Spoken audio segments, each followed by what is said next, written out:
Hello, everybody. It's Jeremy Osterberger. We're here at the Texas, Louisiana Environmental Health and Safety Seminar and Industry Trade Show in Galveston. And I'm very fortunate to be next to Jeffrey Chark. Jeffrey Chark is HSSE Manager for Hunter Buildings and Hunter Site Safety. Did I get that right? Yes, Jeffrey? sir. All right, so Jeffrey, thank you for being here. First off, Jeffrey, tell us about your role for the seminar this year. So I'm a part of the EHS Planning Committee this year. I served along Crystal Cedro with the Health and Safety Council. She was a track lead, and I was a co-lead. So we just try to make sure for the leadership track, all our speakers found the room, everything was presenting properly on the slides, make sure the mic was going around whenever they had Q&A sessions. So just facilitating the leadership track this year. Is everybody behaving pretty well? Pretty well, pretty well. Police haven't got called yet. Yeah. Police haven't got called, but hey, there's still hours in the day, That's Jeffrey. right, Make that that's happen. right. So, well, Jeffrey, talk a little bit about your background. I want to know a little bit about you, where you're from, and tell everybody a little bit about your background. So I'm from Baytown, Texas, born and raised, lived there all my life. I'm 31 years of age now. My dad, he works in this industry, so I feel like that was kind of a natural path for me to follow growing up. I think the week after I graduated high school, I started working for a company by the name of Hagemeyer, which later became Valen.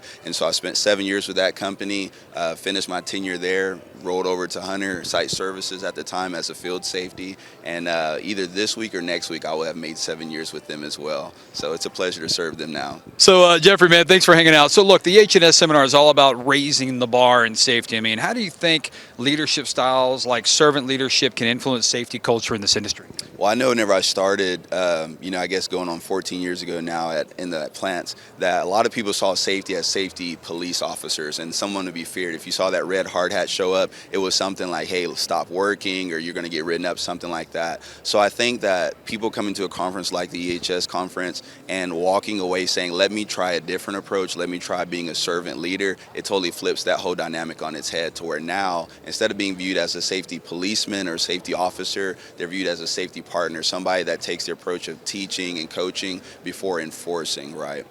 So can you talk about that a little bit more, Jeffrey? I mean, have you just seen that? What has influenced that change, that step change in that mentality and that approach?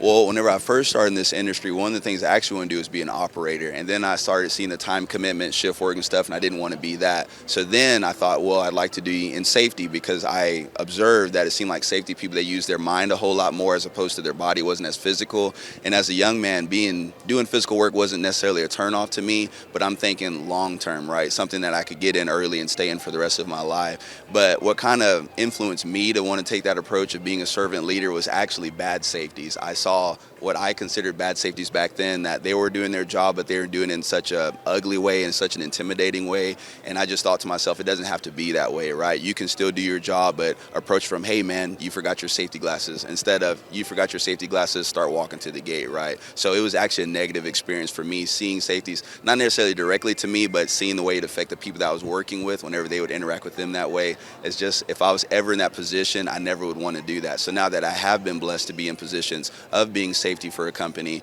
I never treat people that way. No, thanks, Jeffrey, for that insight. It's fun to talk about that approach. So, look, with so much emphasis this year on smart safety and innovation, a lot of the topics here at the conference, I mean, how do you see technology supporting or even changing the day-to-day safety practices in our industry? Well, for me, whenever I hear the concept of smart safety or safety technology, one of the first things that comes to mind is artificial intelligence, AI. It's been all the rage, as they say, in our industry lately.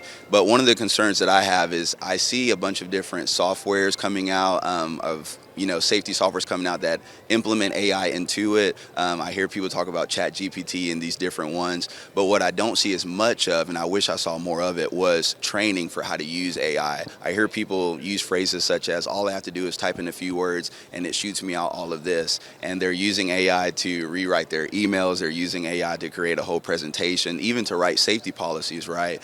And what I feel like is when you start off the conversation with, all I have to do is this, it's giving me the impression you're probably not double checking, you're probably not proofreading everything that AI gave you. So it's a useful tool, but there needs to be training that goes into it to make sure you're using it to the full extent of what it's capable of, but never removing that human element to make sure that whatever it gives you is still practical in those day-to-day operations. That's a really good point, Jeffrey. I think what I'm seeing out there, even in my personal life too, is by using AI, fantastic, saves time, has a lot of value. But am I buy-in to what I'm writing? Am I buy-in to what I'm thinking? Have I really given thought and maybe challenged myself as to what I'm writing? Right, that's a great observation. I agree. Yeah, well, thank you, Jeffrey. So at Hunter, how do you approach aligning regulatory compliance with real world behaviors on the ground? I mean, especially across, multiple job sites. So Hunter, at least in the America side, the North America side, we're based out of Houston, Texas. One of the things I say to our crews often whenever I'm doing a safety meeting or chatting with them is that if I give you a statistic for something that happened to a guy in Idaho, that you don't care about that, right? It doesn't resonate with you. And so one thing that I try to do is if I'm using some type of news story or something like that, I always look for things that are in the Houston area, make it really resonate with them. I try not to say OSHA this and OSHA that. We know what we have to do as a company, as Hunter Buildings and Hunter Site Services because of OSHA, right? But I will say this is what we are asking you to do. This is what we are requiring you to do. This is a condition of employment, right?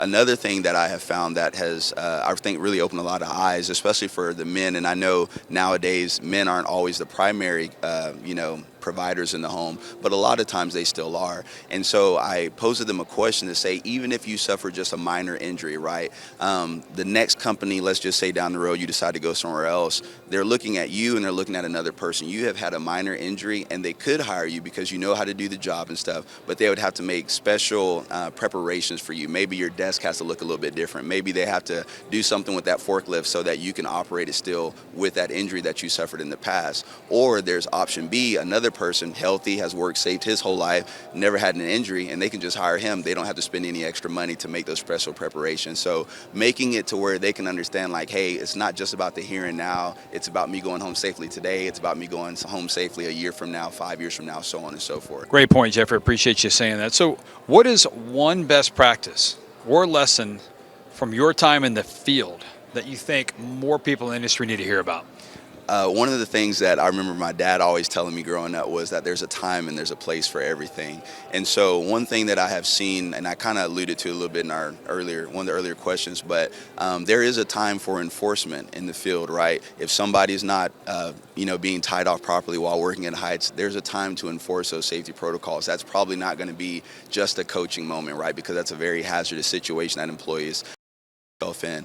But there is also a time for encouragement, right? So you having to know the time and the place to use those different things. There's a time for reminders, there's a time for reprimands. And so I think always start off from the perspective, unless somebody's breaking a life critical rule, a life-saving value, always start off with education, training, reminders, things of that nature, but letting them know that knowledge is power. And so that whenever we educate you, whenever we train you on something, if we remind you about something, we're keeping track of all that stuff, right? And if it gets to the point where we say it seems like it's not really resonating with you, then we have to take a different approach. We tell our team at Hunter that discipline, the purpose of discipline is not to hurt anybody, but it's simply to get people back on the right path. We don't want to destroy anybody. We want to get them back on the right path. And that's what all the forms of discipline that we utilize are meant to do.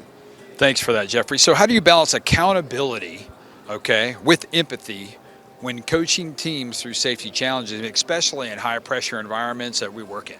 Well, the way that we look at it, and every company says this, and I think it's a good thing. We do look at the employees that work for us as family members and stuff, right? And so from our new hire orientation to anything they do at the Safety Council with their safety essentials and things of that nature, like I said a moment ago, we believe that knowledge is power. And so if we have given everybody that works for us the information they need, the PPE they need, we've verified their training and stuff like that, they are accountable for all the tools that we've put in their hands as well as the things they bring to the table as well. The way that I would say that we balance empathy with it is, to us, their safety is number one. We have seen situations before, and even in my own past, not necessarily whenever I was always a safety, but seeing people do it, that they want it to be the cool safety. They want to be the friendly safety. Hey, man, it's cool, right? Don't say anything to my boss, right? I care about people too much to be that cool and let somebody get hurt. I care about my friends so much that I don't want to see them get hurt. And so I guess to bring that, to a close, what I'm really saying is I care about people so much that even if they want to work here, if I see that training and education and reminders and even reprimands aren't working, at that point I'd rather remove them from this environment instead of them getting hurt. The last thing that I want is anybody that works with us that I consider more than just an employee but a friend to actually get hurt because I was more concerned about being cool and not offending them or not hurting them. The biggest hurt would be a true injury or even worse.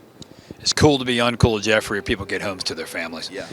Jeffrey, thank you so much for your time. Love what you do. Thank you for everything you're doing for the seminar here and everything you do at Hunter. And BIC Magazine's very fortunate to spend some time with you today. Thank you. It's been a pleasure. Thank you for your time as well.